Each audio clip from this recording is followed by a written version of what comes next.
Hello everyone, I am Lalit Sharma from the Venkateshwar School, Gurugram. Today we will discuss an important topic of class 8 science. It is materials, metals and non-metals. Students, we know in our nature there are 92 elements known present. Out of them we can categorize into two categories, basically metals and non-metals. Obviously there is another category also called metalloids, which have properties of metals and non-metals both. So now we will discuss two categories, metals and non-metals. Let's see, out of 92 elements, 70 elements are metals and 22 elements are non-metals.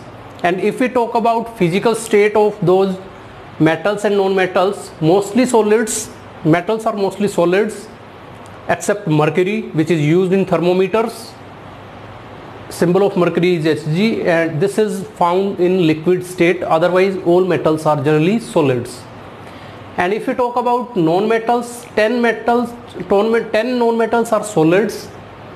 One is liquid, that is bromine, and others are found in gaseous states like nitrogen, hydrogen, argon, etc. And now we will discuss and we will categorize metals and non-metals on the basis of properties. Properties are of two types, physical properties, and we will discuss physical properties in this class. So we talked about physical state. Now we will discuss another physical properties. First is ductility. Students, metals can be drawn into wires by stretching. If a substance can be drawn into wires by stretching, this property is known as ductility, and mostly metals are ductile in nature. And if we talk about non-metals, they are not ductile, they are brittle. Brittle means they break into parts when force is applied or when they are stretched. Second property is malleability.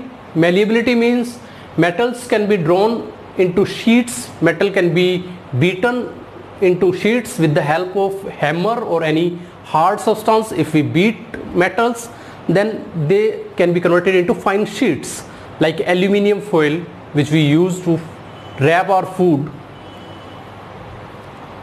Conductivity. Metals are good conductor of heat and electricity. Non-metals are bad conductor of heat and electricity.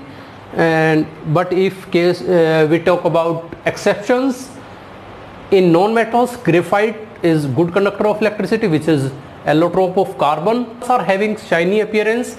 This property is known as lustrous. So metals show this property. Some metals like sodium, potassium have dull appearance. They are not lustrous, but these are some exceptions. Now there is another property, sonority. Sonority or sonorousness means metals produce ringing sound when they are struck with a hard substance. So metals show this property, and with due to this property they are used in making bells, or due to this lustrous property metals are used for making ornaments and jewelry. Next property and last property of metals and non-metals, if we talk, is strength. Metals have large strength. Metals are strong. That's why they are used, like iron, in large tensile strength, used in making metallic ropes or to lift heavy objects. So they have high tensile strength, and non-metals are having less strength as compared to metals. Thank you.